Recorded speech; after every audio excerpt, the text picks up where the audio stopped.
السلام علیکم ورحمۃ اللہ وبرکاتہ۔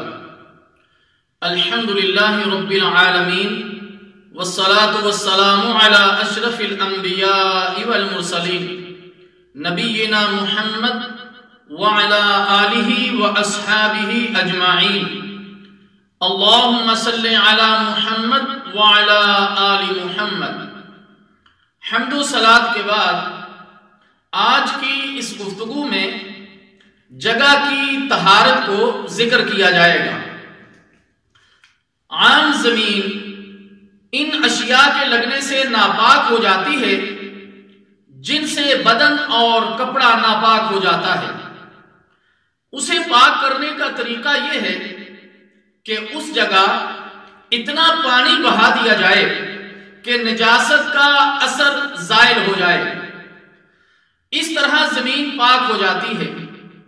صحیح بخاری میں ہے کہ ایک دیہاتی مسجد نبوی میں آ کر پیشاب کرنے لگا۔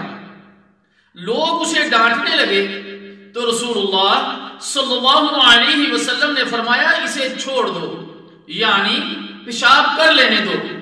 پھر آپ نے اس پیشاب پر پانی کا ایک ڈول بہانے کا حکم دیا اور صحابہ رضی اللہ تعالی عنہ اجمعین سے فرمایا تمہیں آسانی کرنے والا بنا کر بھیجا گیا ہے، تنگی کرنے والا بنا کر نہیں بھیجا گیا۔ صحیح بخاری۔ اس سے یہ بھی ثابت ہوا کہ کوئی شخص لا علمی کی وجہ سے غلط جگہ پیشاب کر رہا ہو تو اسے اسی وقت روکنا صحیح نہیں ہے، بلکہ اسے پیشاب کر لینے دیں اور بعد میں اچھے اور احسن طریقے سے اس کو سمجھا دیا جائے۔ اللہ تعالیٰ جل شانہ سے دعا ہے کہ اللہ تعالیٰ ہمیں اس مسئلے کو سمجھنے کی اور عمل کرنے کی توفیق عطا فرمائے۔